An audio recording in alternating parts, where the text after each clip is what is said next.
Eric Callio with the Rise and Shine Show. A very good morning. You're listening to WOOL-FM 91.5, Bellows Falls, Vermont.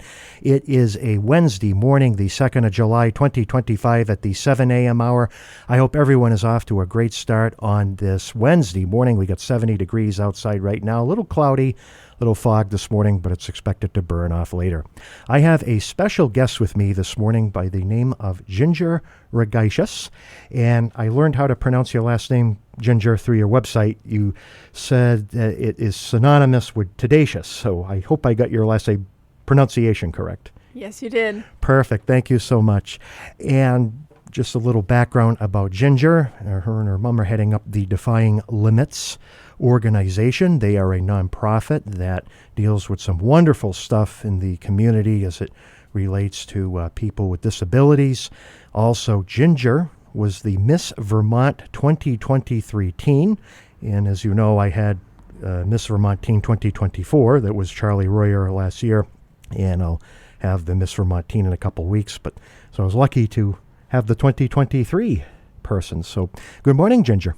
Good morning. Thank you so much for being on the Rise and Shine show this morning. I appreciate you taking the drive out here to beautiful downtown Bellows Falls. So first off, Ginger, I wanted to say that I think it's wonderful that you're doing this work with people with disabilities, but certainly children and people that have learning disabilities, because I myself suffer from that a little bit, and I have a little bit of auditory processing issues. So doing radio is huge because you need to be able to listen. So certainly it's great that I can have this conversation with you, because during the course of the hour we may be able to relate to things, or you may share things that maybe I wasn't aware of. But I want to first start off by letting you share a little bit about your background as to how you became involved with your nonprofit and where you're at now. All right, perfect. So my name is Ginger Ragaishis, and I was Miss Vermont's Teen 2023. So I grew up in New York City. I was born and raised there. And then during COVID, I moved to Vermont. And the whole reason I moved to Vermont was because of my learning disability, essentially. So during COVID, schools weren't opening up in New York City, and it was a really big struggle on me. I was failing art in middle school. I don't know how that's possible, but it happened. It can. And so then my family and I decided it's better to move up here for your education. Schools in Vermont are opening up, and you'll just learn a lot better. So we decided to stay up here. And then my sophomore year of high school, I was sitting at the dinner table, and my mom said, "We need to write your college essay on something." And my mom said to me, "What about doing a pageant?" And I said, like Miss Congeniality, like Sandra Bullock. I've never done a pageant. I have no idea what it entails, but sure, why not? So I competed April of my sophomore year of high school, and then the girl Abby Hunter won. She was Miss Vermont's Outstanding Teen 2022. So proud of her. She did fantastic. And then my junior year, I came back and I won Miss Vermont's Teen 2023. And that was such a life-changing experience. I do not know where I would be today if I had not won or had not joined the organization. But then each girl has to create this thing called a CSI, a service initiative, right? Yep. And I chose hidden disabilities as mine because I have my learning disability. I have a processing disorder. It just takes me longer to hold and retain information and to essentially process it. Sure. And that is what I wanted to speak about because it hit so close to home, and I struggled my entire life with this processing disorder. And it was really detrimental to my mental health. And I thought to myself, there have got to be other kids and teenagers out in this world that always get down about themselves about their learning disability or about their hidden disability, period. My older brother has von Willebrand's disease, which is a blood clotting disease. And it was really hard on him in high school playing sports. And then I sort of broadened the community service initiative to be about hidden disabilities and not just learning disabilities, because so many people in this world have hidden disabilities. That is so true, Ginger. And I think part of it is people feel ashamed or embarrassed to admit that particular disability. But also, like in your case, is you had to deal with some very terrible situations when you have a issue where you have auditory processing and people have to repeat themselves. Sometimes people aren't as patient to say, well, this is what I meant, or let me explain it slower. Because some people will talk a mile a minute and they'll give you a bunch of information.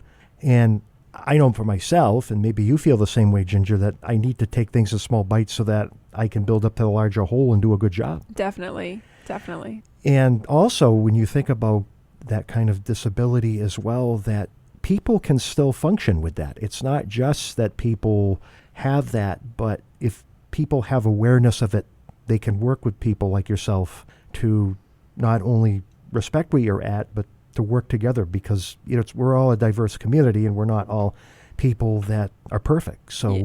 I think it takes a lot of that, which it sounds like your organization Defying Limits really strives to get the word out there about this and to get people aware and on board with what can be done to help support people. Yeah, for sure. And it's interesting when I talk to people and I tell them I have a learning disability and everything, they look at me sort of confused and they say, well, you don't look like you have a learning disability.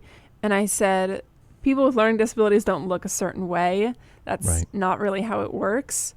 It's all in the brain. But yeah, they're a little shocked by it. Or they say to me, oh, you're so poised and elegant and you can have a conversation so fluently. And I said, I can, because that doesn't affect, my learning disability doesn't affect my speech or the way I think. It just affects the way that I process information. So that's why on tests I need a little bit of extra time.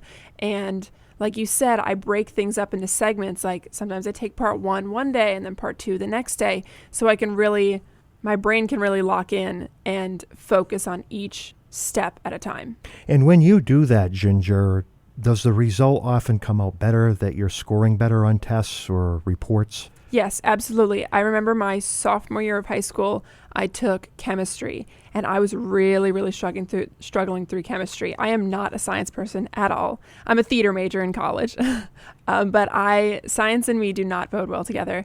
And we would have to learn all these different laws, and each law was a different formula and the basics of chemistry. It was quite challenging. And so I spoke to my teacher and we worked out a plan. I would get extended time, and then also I would take each section with each different law one day after the other. So the first law would be this law, or the first day would be this law, second day, another law. And I performed extremely better than how I did just taking it all in one go, because I could focus on each law at a time. And I thought that was extremely beneficial. And I started with a C- or something, and I came out with a B+. And in chem, that was a win for me. That's huge. That's a hard course, chemistry. There's a lot of math, a lot of science. There's also a lot of memorization of the periodic table and just algebra and trigonometry. Definitely. I remember that so well. And similar to you, I was able to get a B in that class as well. But same thing, that we had to be able to break it out and be able to take that time to study. When it comes to disabilities and in the educational setting, you hear of this term IEP, which I believe is Individualized Educational Plan. And I'm thinking that your case, Ginger, was that something that you were able to have in your school career, or did that come later? Yeah, so I was first diagnosed with my learning disability when I was in second grade. And from there, I got my IEP and we put it into my plan and everything. And I had to jockey around schools a little bit when I was in elementary school, just because the school that I was at was not catering to my IEP and my learning disability. So, for example, I had to switch schools and I had to be put in a classroom with 2 teachers. So one teacher's teaching in front of the entire class, and then the second one goes around and helps you individually. And then I would also, as I got older, got extended time on tests and stuff like that. But my IEP has benefited me so much, and I encourage people that are questioning if they have a learning disability of some sort, that they get tested and push for an IEP, because that could be the thing that helps you strive in school. And I also think when you get that IEP as well, at least it stays ahead of the game, where you're not in a situation where the teacher's poorly grading you or becomes frustrated or feels that they're not getting through to you or you can't participate in the class. So having that and having school systems that can work with you on that, I think, are oh so huge. It must have been hard too with your schooling, and I'm thinking that like with friends and stuff in other situations, maybe you were dealing with family members, that sometimes when you have this disability with the learning and picking up things, that you're asked to do something and maybe the task doesn't come out quite the way that you were asked to do it. Or you may be asked to do it, but maybe you didn't catch that part, so you don't do it. Did you ever find yourself in those uncomfortable situations where maybe it just didn't come out the way that someone else wanted? Yes, absolutely. I've definitely had moments in my high school career where I've been told to do something, homework, projects, and they don't come out right or I miss a step. But then sometimes when I get assigned projects, for example, like a poster, I go all in on a poster. Like me and a poster go hand in hand. I use all my colors. I use all my pens because I'm a visual learner, and that's the way I've always been. I like looking at diagrams, at pictures, and all the pretty colors, and I color coordinate my notebook because it just makes learning a little bit more fun, because I know that sometimes it can be quite boring. But that's how I sort of engage myself a little bit more, and all of my posters will come out with like the bright colors and everything. But in my family, there have been times when I've been asked to do something and it just slips my mind. Like sometimes my family and I get into arguments because I say, oh shoot, I forgot to do that one thing. And they're like, that's really important. Like you need to get on that. And I said, I know. I just like, it completely slipped my mind. Like I'll do my best to write it down. And now I have a to-do list. I have a notes app, like reminders, do this, checklist for the day, checklist for the week, checklist for the month, things to accomplish. And it's really helped me in prioritizing what I need to get done. And I think that's good when you have that organization as well, because it shows that you're able to adapt and also work with that situation with the disability.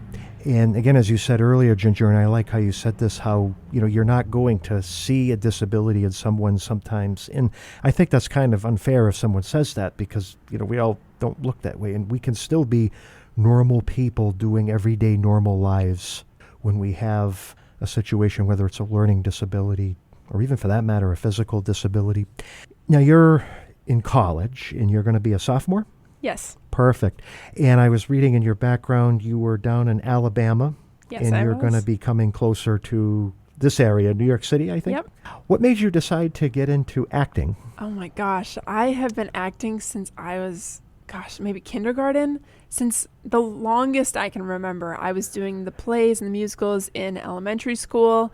And then growing up in New York City, I was doing all that. And then as I got a little bit older, I found this workshop class called Applause. It's a big company in New York, and it's on the Upper East Side. I loved it. I did a little bit of film, like short film acting. There are a couple of those floating on YouTube of me in like 3rd grade and 7th grade. YouTube's wonderful. It holds on to everything. Oh yeah. Oh my gosh. I pull those up sometimes and I was like, oh my gosh, that's kind of embarrassing. But they're fun to look at. And then throughout middle school, I continued with Applause and did a little bit more stage work. And then when I got to high school in Vermont, I decided to join the plays and the musicals. I was really nervous at first. I was a really shy kid, and going out of my comfort zone like that, although it was something that I had been doing for so long, still acting is such a vulnerable thing, and stepping into a new place where you don't know anybody and saying act to your heart's content is really scary. And my mother said, I signed you up for drama freshman year. You're going to do it. And I really didn't want to do it because I was so shy. I was so nervous. I said, everyone's going to be older than me and they're going to be better actors than me. And I don't like putting myself out there and crying on stage in front of all these people. It's freaky.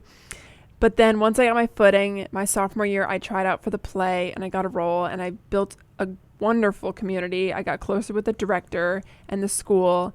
And then after that, I just did the plays and the musicals all the time throughout high school. It was wonderful. And then I got the lead in my senior senior musical, Mamma Mia. I played Donna, which was such a life-changing experience. I had so much fun during that. Oh, Mamma Mia is the best. Simply It was the so best. much fun. Oh my gosh. I It's a loved great every musical. second of it. Yes, it's so fantastic. And the I- music itself, I mean, I play it sometime on my Rise and Shine show. I mean, you I can't love beat it. ABBA. Yeah, and I think it's coming back to Broadway, which is wonderful. I'm so Yes. excited. Oh, that would be great. I'll I have have to to go keep see an it. eye out for that. Yeah. And then I knew I wanted to major in dramatic arts. I applied to the University of Southern California, and I had been there a bunch of times because my older brother went there, and I didn't get in. And then I decided Alabama was the place for me. I spent a freshman year there, first year there, and I thought to myself, maybe this college isn't for me, and that's okay. You know, I have no bad blood with Alabama. There was nothing that Alabama could have done to change the way I felt. I think it Sure. was purely career driven. I thought to myself, I'm not really furthering my acting and modeling career in Alabama, and I applied to NYU randomly because, you know, why not? It's NYU. Did not think I was going to get in. Opened that letter to say congratulations and was like, oh my gosh, I just got into NYU Tisch. That's insane. It's the I best one freaked out. letter you could get. Yeah. Having kids myself. And congratulations on that acceptance into Thank you very much. NYU. Ginger, this is a wonderful story you're sharing, because as I'm listening to you and you're explaining this oh so well with why you're interested in acting and what you want to do and the roles that you've been in. And I'm thinking about when you're in acting, and I did a little bit of it myself in college and high school, but it was, you know, more so plays that were, you know, amongst a small group of people, which is fine. There's a lot of direction you have to follow in acting, such as, you know, where you're going to stand and when you come in for your speaking part, memorizing lines. And then there's the whole costume and the makeup. And there's probably other things too that you're more familiar with that I'm not as familiar Right. with. But what say you with that part of the acting? Is that a challenge that you feel comfortable in? Do you have moments where you get frustrated? How does that play out for you when you're acting? You know, it's interesting because of my processing disorder, because of my learning disability. People have always said, but you're an actor, like you can memorize lines. And the funny thing is that memorizing lines is not a huge problem for me, which is crazy because of my processing disorder. But I think because acting's such a physical thing, I like to place my lines with my blocking and say, oh, I say this over here on stage right, and then I cross over stage left and say this next line. I like to place it with those little bits. And remembering a whole show, because you do it for so long and it's so much repetition and beating it into your brain, it's just the repetition helps. And like in school, when teachers repeat themselves a couple times or reiterate their directions and instructions, it gets implanted in my brain a little bit more than just repeating it once. And when I was at Burn Burton, we would have rehearsal 3 hours every single day, Monday through Friday. And we would just like beat that work in over and over and over again. It truly felt like a Broadway rehearsal, it was so much fun. I wouldn't take it for anything in the world. It was just fantastic. But yeah, just like the memorizing lines was never really a big issue. What I like about that, Ginger, too, when you're memorizing lines and there's stage actions, as you said, blocking, you're reading that and then you're rereading and you probably read it like 20, 30 times or maybe more. But as you're doing it, you're burning that into your brain. So you have directions that are already there. They're written down. So it's not that somebody is giving you those oral stage cues. They're written down. I mean, sure, you have a director or assistant director that may repeat that or they may give you a little bit extra. But it gives you a map and it gives you a framework to work by. And it's helpful when you have that processing issue because ultimately it makes organization for yourself so Yes. that you don't miss the lines. It and does. you have some Yeah. guidance. So it feels a little bit more comfortable Yeah. And versus somebody just giving you a bunch of oral directions. right. And also when I would memorize my lines, once again, the color coordinating came out and I highlighted all my lines in different colors. And sometimes I'd do different colors for different lines or like different sections of the show, and I'd write everything out. And sometimes when I was acting, I could picture the lines and the colors in my head, and I could remember, oh, this is the page we're on, this is that section. And I actually did a show my junior year, the one act play that goes wrong. That was the most fun I've ever had in a show ever. It was amazing. If it's in New York right now playing. So if you guys want to go see it, it's the play that goes wrong. It's so funny. It is amazing. But there was this section where I had to repeat myself a couple times because the whole plot is that the play goes wrong. Exactly. And there were parts where I would, like, the same cue line was given, but I would have to respond with something different, like 3 or 4 times. And I would always get those messed up because the cue line was the same. And it felt like the same part. And then sometimes in rehearsal, I'd skip a line or skip a part. And my director and stage manager said, nope, it's the one before, it's the one after. You got to keep remembering those, really remember how you do it. And then sometimes for those lines, I would remember, oh, what's the first letter of that first line? If it's a B, like because, and then the next line would be something later in the alphabet. That's how I remember it. I would do sometimes alphabetically which words come first and which words come after. And I think you more or less thought that through to a place, Ginger, where you invented a process that helps you. Yes. In terms of being able to deliver those lines. And that's good because you need sometimes that self-direction in order to be able to recite those lines in acting. Because, I mean, especially if you have dialogue that's intense where people are talking back and forth with each other and you have to really simulate that conversation. Or, you know, sometimes the other part, if you think about production and you think about shooting movies and you have a scene and sometimes you have several lines of dialogue before the director yells cut. So in acting, I'm suspecting that you'll probably experience that too at some point. Definitely. I mean, like in some scenes, the director says, just keep talking over each other, just keep talking over it until this one person says like enough or something like that. And then you just have to sort of make up words and lines in your head as you're going and just sort of ad-lib it until your coworker says something else. And I always think that was fun because it sort of gets you into character. And if it's an argument, it gets really heated and then it gets really fun. And then you just like say things that are so in character but are so perfect for the scene. I just love those moments. There's another facet, Ginger, of what you've done in your background. And again, as I mentioned, that was the Miss Vermont Teen 2023. And that is a huge thing for a young lady like yourself to be able to experience. I mean, looking at their website, it's all about sisterhood. It seems like there's a very strong bond there. And having some of the other guests from the Miss Vermont program on the show, it seems like that you all work together, but at the same time, there's ultimately someone that's crowned that Miss Vermont or that Miss Vermont Teen. And you had the opportunity to be that Miss Vermont Teen of 2023. How was that like for you, that moment when they crown you this Miss Vermont Teen 2023? Oh my gosh, that was such a surreal moment. And I wish that everyone could experience a moment like that. And like my sophomore year, when I didn't win the first year, I use the term didn't win loosely just because you didn't really not win. It's like you won in something, you know? But just because you didn't win one year doesn't mean you won't win another year. And I remember after my sophomore year, after not taking the crown, I was so happy for Abby. She truly deserved it that year. And I went home and thought to myself, after competing my first year, this is something that I really want. I think this is something that I could really do. I got my first year under my belt, sort of got the lay of the land, figured out what was going on, but I think that I can really take it home next year. And I spent the entire year working with a vocal coach, working with a dance coach, working on my fitness, working on my interview skills, building my community service, going to schools, speaking to schools, going to Floodbrook and BBA and MEMS and all these other schools and speaking to them, because the more that you do in your community, the more you can talk about in the interview stage of competition. And it's really helpful.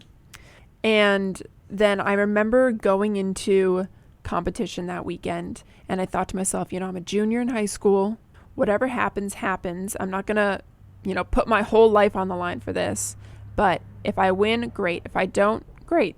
And I was talking to some of the other girls and I said, you know, if I don't win this year, I don't think I'm going to compete my senior year just because I'm going to go to college out of state. I don't really want to be a title holder while I'm at college out of state. I want to really be in my community. And So each stage of competition, I texted my mom like afterwards, each stage of competition. I was like, oh, Mama, how was that? How was that? How was that? I went into my interview. I locked in.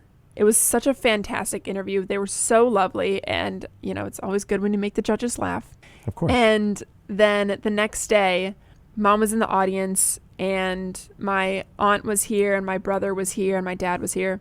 And I texted my mom after each stage. I was like, oh, how's this hair for this number? How's this hair? How's my hair look? How does my dress look? How's the makeup look? Is this a good lipstick? She was like, yes, you look fantastic. And then after fitness and onstage question and everything, she would say, oh, you rocked that. You were so good. And it was always those words of encouragement that just helped me push through. And it's like each stage of competition, you just let it go afterwards. There's nothing you can do to change it. It happened. It's done. They've already judged you. There's no point in getting wrapped up about it. And I remember they did top 4 that year because there were like 9 girls competing. And I was called in top 4. I was like, oh my gosh, I'm top 4. That's crazy. And I said, whatever happens, I'll be 3rd runner-up, 2nd runner-up, 1st runner-up. Like that's still, you can still say like, oh, I was 2nd runner-up to Miss Vermont's teen. That's pretty cool. And then they eventually got down to me and one other girl, Charlie Royer, who was Miss Vermont's teen 2024. Yes. And we were standing there.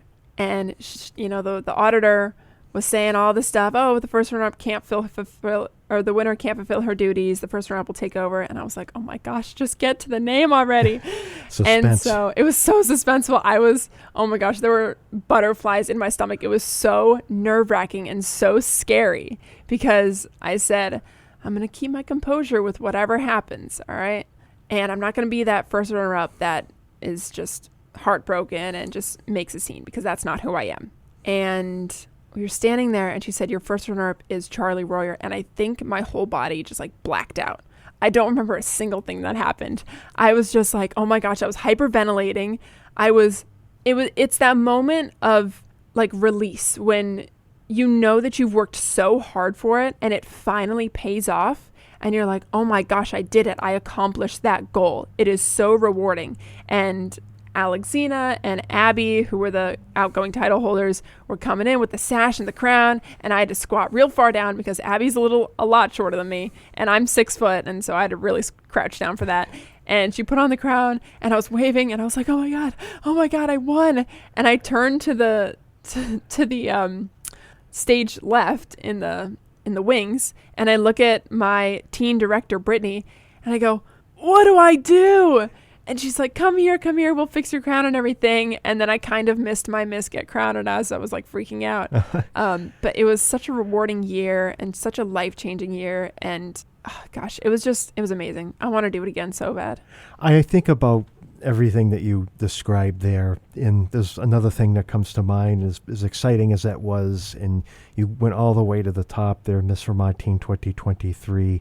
If I was in your shoes, it empowers you, but it also makes you think in that moment in time, every negative situation that you had, this positive thing that happened, me being crowned Miss Vermont Teen, trumps everything else. Everything else. It was so worth it. And I feel like we've all had those little voices in our heads that have told us, like, what makes you think that you deserve this? Like, why do you think that you, of all people in this world, get this opportunity? And after I lost my sophomore year, I thought to myself, you're not special. Like, why do you think you could ever win Miss Vermont's teen? That's a pipe dream. You'll never do it. And then there are those moments where it's like, no, I definitely can do it. I definitely can do it. And so we need to really look at those small moments or big moments in our lives that happen for the good. And like, when applying to college, for example, when I got into NYU, before I had gotten that letter, I was like, what makes you really think that you could get in? I really did not think I would. And it's like, what makes you special out of the thousands and millions of other people that apply to this school? What makes you the odd one out? And after getting that letter and winning Miss Vermont's teen, it's so validating and so rewarding when you've worked really hard. And then once you look at the bigger picture, you realize it's not, do I deserve this? I don't think anyone deserves anything, honestly. I think you earn what you get. And I look back at it and I'm like, no, I worked really hard for this. And I sort of shoved those negative thoughts down and said, I worked really hard for this, and it's not that I deserved it, or it's not that I, got it on a whim. I worked my tail off. I've been acting for so long. I had put my all into that audition. I put that all into my college essay. I worked on my CSI. I went to schools. I did all this. Like, I did not take a break because that was the goal that I wanted to achieve. That was well said, Ginger. And everything that you said there, I think, represents what that program is about, what your journey was, and for other young ladies and women that want to go through that program, it's a wonderful thing. Definitely. I'm going to take a little break here on the Rise and Shine Show. Eric Callio here, your host. I have my guest this morning, Ginger Ragaishis, who heads up the organization Defying Limits, Inc., and we'll talk more about that organization after we have a quick break and a public service announcement. And I'm going to play a little music here right now, so we will be back in just 3 minutes.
Eric Callio with the Rise and Shine Show. You're listening to WOOL-FM 91.5 Bellows Falls, Vermont. It is Wednesday morning, the 2nd of July, 2025, at now 7:37 a.m.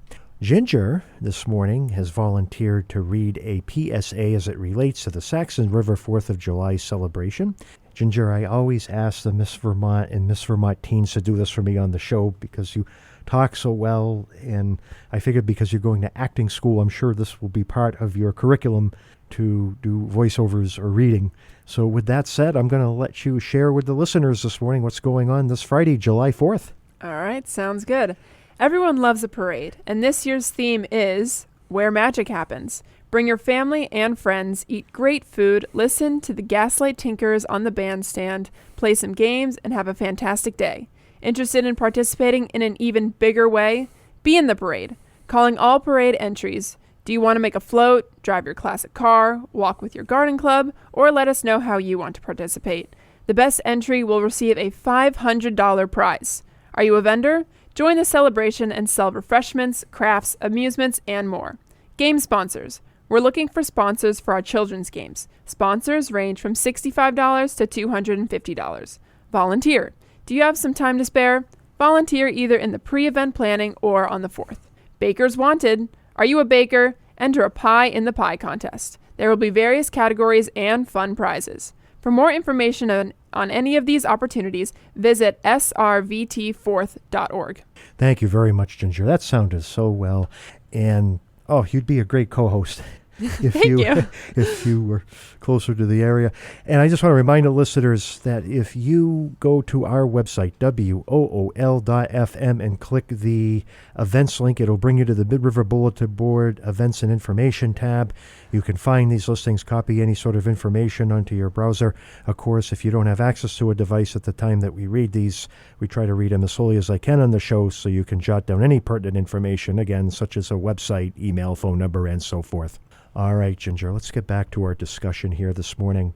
I want to dig in a little bit more about the Defying Limits. And during the break, we're talking about the backstory that you had experienced in college or high school, I think, as it relates to a conversation you had that dealt with where you were and what you wanted to do and what you were asked.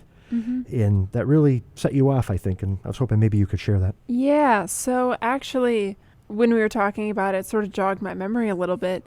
And my counselor, when I was in my sophomore year, I was in a meeting. It was me, my mom, and my counselor. And we were talking about college and future plans and everything. And she said to us, she says, is Ginger looking for a job after high school? Like what jobs is she applying for? And my mom was kind of taken aback. She was a little bit confused there. And she goes, well, what do you mean? What do you mean a job? And the counselor said, well, I'm assuming she's getting a job after high school because our IEP students don't go to college. And my mom said, what? Sorry, what? No, I put 2 boys through college, Notre Dame and University of Southern California. My daughter's going to college. And let me start by saying there's nothing wrong with starting a job after high school. There's nothing wrong with not going to college. Just for me personally, college was where I wanted and needed to go. And it was so weird to have that stigma put on me by someone in the education system. And I was so confused. I said, well, as an IEP student, should I not be going to college? Are you just not going to support me in my choice? And I guess my counselor was taken aback too. She's like, oh, well, we don't really send our IEP students to college. And it really broadened my eyes. And I just sort of was like, whoa, so many people in the education system are so unfamiliar with a learning disability and a processing disorder.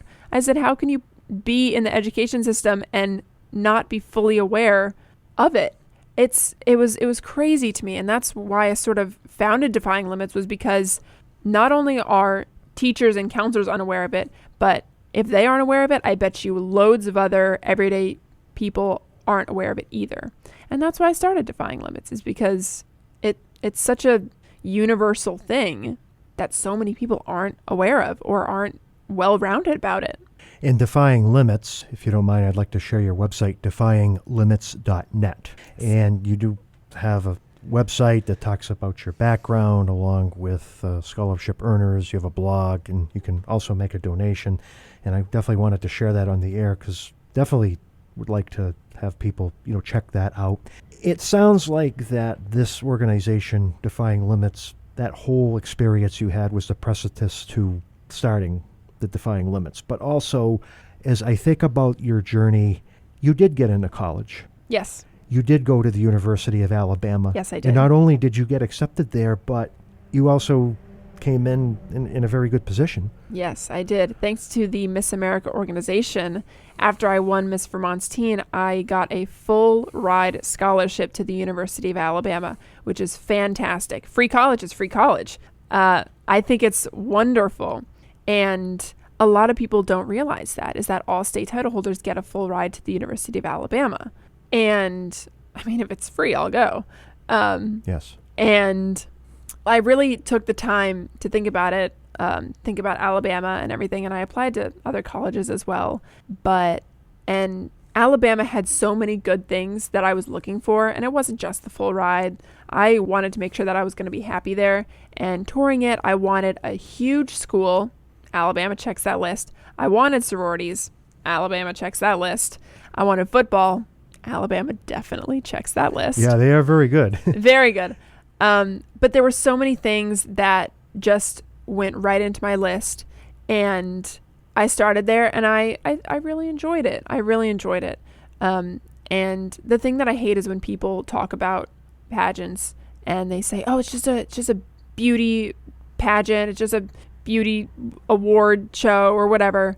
And I say to them, well, no, it's not, because after winning, you get scholarship money for your education. Every single Miss America girl that I have met is poised, is elegant, is intelligent. All of these girls have so much going for them, and yet it's every single person that has nothing to do with the organization that decides to hate on it. I don't understand why. Become familiar with the topic before you decide to hate on something. But all of these people put such a negative connotation on pageants. And it's so frustrating to be in this organization and have people say, oh, it's a beauty pageant. Oh, you're wearing a crown in your sash and, prance around and on stage and whatnot. And I said, well, no, I'm winning money.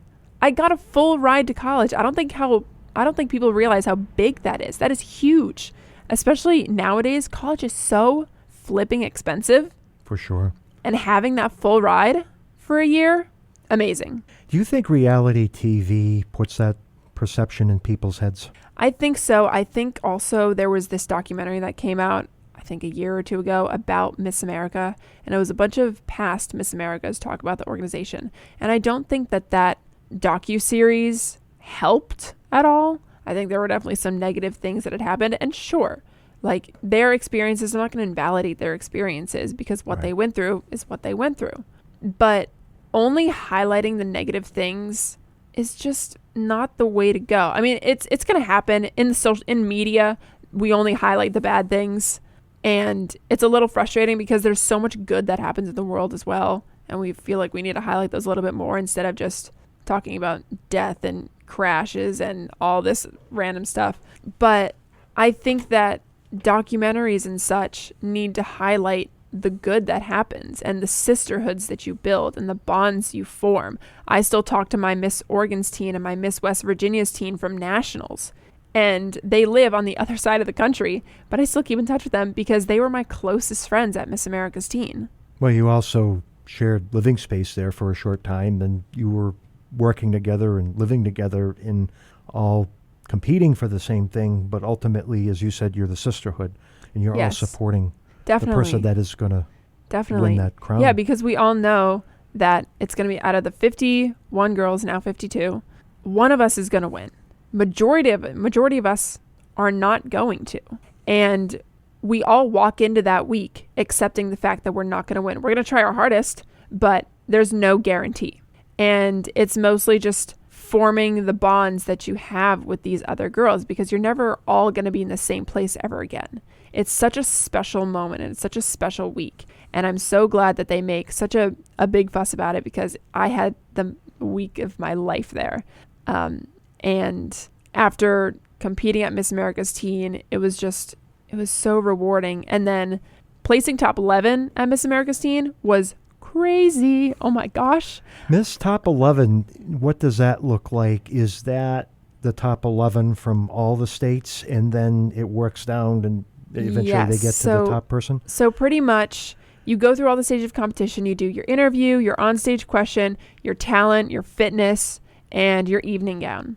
And then the beginning of finals night, because it takes course over a few nights. Beginning of finals night, they start announcing their top 11.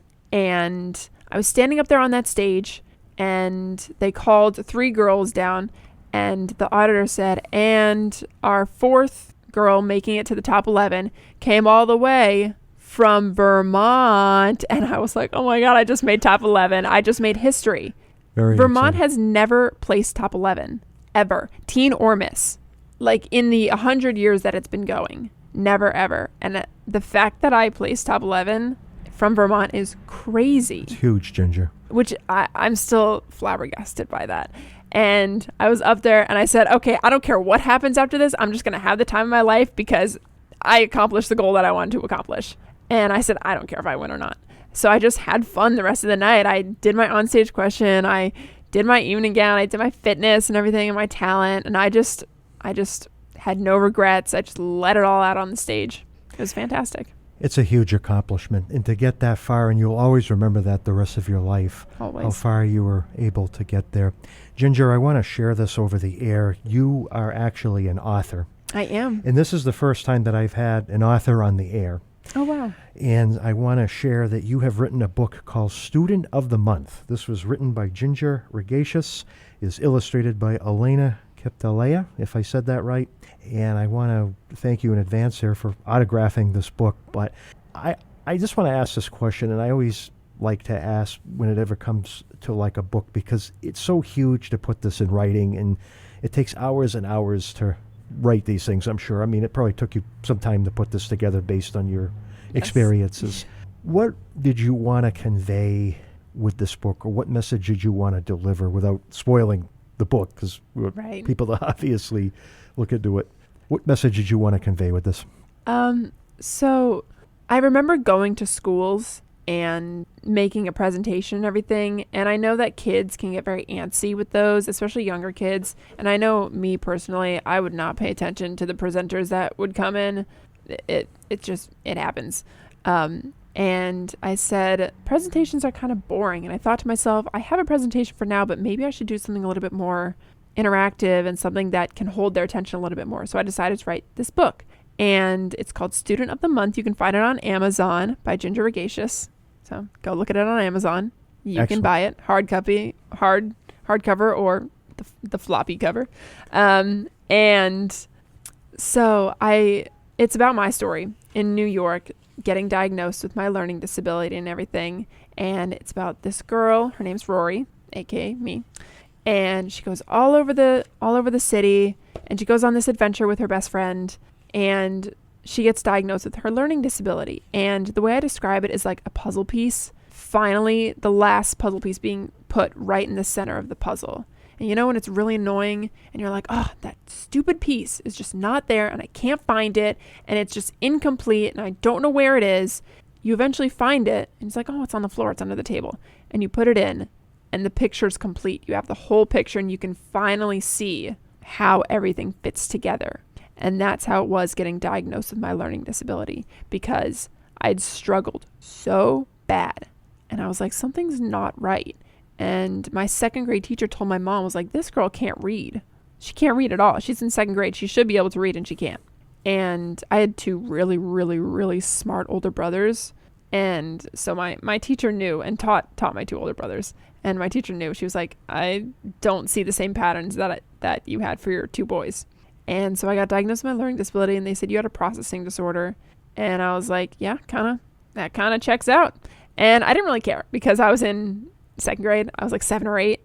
And then in middle school, I started to get down about myself about it. In middle school, I was like, you're an idiot. You're stupid. Stop trying. You're in all like the quote unquote dumb classes. Like you're never going to amount to anything. Like what makes you think, you're going to get an A in this class? And then it wasn't until high school till I really started to accept it. And the point of the book is to share with younger kids, like, I shouldn't be ashamed of my learning disability. And it's so rewarding seeing young kids come up to me and break out of their comfort zone and say, you really changed my perspective on the way I think about myself. And hearing those words from a young kid, there's nothing like it, because you just changed a little part of their lives. And it's so touching and so heartwarming, because you're like, I did that. I helped them see them for who they really are. And they shouldn't be ashamed of it, because it's not something that you need to be ashamed of. Absolutely. Absolutely, Ginger. Well said. And I'm sure when you were growing up, and I think about this, and I think a lot of kids experience this, but you had that self-doubt about yourself. But what didn't help is maybe more so in the older grades, that sometimes kids would know about it, or maybe they'd sense it, and then they would call you names. Yeah, I mean, like in middle school, I remember this one time, it was the first day of school, and this kid came up to me and he said, isn't it weird that you've been put in the IEP classes like 3 years in a row? And I said to him, I said, well, no, it's not really that weird. I was like, I have a learning disability. And he's like, oh my gosh, I'm so sorry. I didn't know. And I said, no, you're fine. You're, like, I don't care. It's not really something that I really worry about, or like, it's not really something that other people should worry about. But it's like the reaction I got when he was like, oh my gosh, I'm so sorry. Like, I didn't mean to. It's like, you think it's a negative thing. It's not a negative thing. It's just, I learn a little bit differently. It's not something that we need to apologize for. Sure, I go into a smaller classroom with 3 other kids once in a while during my English class, but that's just because I like a smaller group, and it's easier to ask questions in a smaller group, because in a class of 30, asking questions is kind of scary. And Right. At that point, I was very shy. But I also think that now in high school, I did get comments, especially from my friends. Like, I know we all have those friends that we crack jokes with and we laugh with, and we put each other down, but it's all fun and games and stuff like that. But sometimes those jokes go a little too far. And I feel like we've all had those situations where Of these course. jokes go a little too far, and you're like, oh, okay, no, let's take it back a little bit. But I have had those situations where my friends make dumb jokes. And sometimes I laugh with them, and sometimes I'm like, oh, okay, well, that kind of hit a soft spot. It's not really how it works. And getting into NYU, Tisch, with like a 13% acceptance rate, going from Alabama with a 90% acceptance rate to Tisch with a 13% acceptance rate, it really showed that I'm not what everyone thinks I am, because people have always thought about it and said to me like, oh, it doesn't really matter where you get in. Like, it's not really like you're going to get in anywhere or anything all that great. And after going to Alabama, I really wrapped my head around it. And I was like, is this what people really think about me? Is this what like people think is the best I can do? And I really enjoyed Alabama, but like I said prior, it was mostly career driven. And I think it was kind of a shock for everyone when I got into NYU, because I don't think that people believed in me as much as I believed in myself. And it really hurts to see friends and family, the people that I find closest to me, call me dumb and make jokes about it. And it's like, oh yeah, but you wouldn't get it because you're kind of slow. Ouch, that hurts. Or, I text people and I say, wait, can you repeat that? I'm not really understanding, because text is very hard to understand sometimes. And I've had people say, oh, right, sorry, I forgot, you're slow, you have a learning disability. Okay, again, ouch, that kind of hurt. And so I think that setting boundaries is also a good way, even with your friends and family, set boundaries. I firmly believe that if something hurts you, if you don't agree with something, speak up for yourself, because they're never going to stop until you say something about it. Well said, Ginger, and thank you for saying that. I think that's huge, and you definitely have to speak up for yourself. And I also, before we go today, we have less than a minute here. I want to thank your mom, Juliet, for driving you out to the studio this morning. She's a lovely lady. It sounds like that she's really helpful in your career, in your schooling, in the Defying Limits, which again is defyinglimits.net. If you want to check out that website, it is a nonprofit, I believe. Yes, it is. I really feel like we could talk about so much more, and perhaps sometime we could have you back on the Rise and Shine show. Yeah. I'd love to dig into some of these issues I'd a love little to. bit more with you. We are unfortunately out of time here, and I'd like to thank everyone for listening this morning to the Rise and Shine Show. You can catch this show every Wednesday morning from 6 to 8 a.m. with music and some local information and interviews to help get your day going. We're 91.5 FM on the dial. If you're in the Bellows Falls, Vermont area, you can listen to us online. Go to WOOL.FM and click the Listen Now link. You can listen to us from anywhere in the world that you have an internet connection. While you're at that website, you want to become a member, become an underwriter or donor, you can make a donation. You can also check out our programming link if you want to see what programs are on day or night. You can buy merchandise such as a hat, shirt, or a sticker. You can find out some cool info about the station. Have a great day, everyone. Stay cool, stay safe, and I want to wish everyone also a very safe 4th of July. Have a great day, everyone.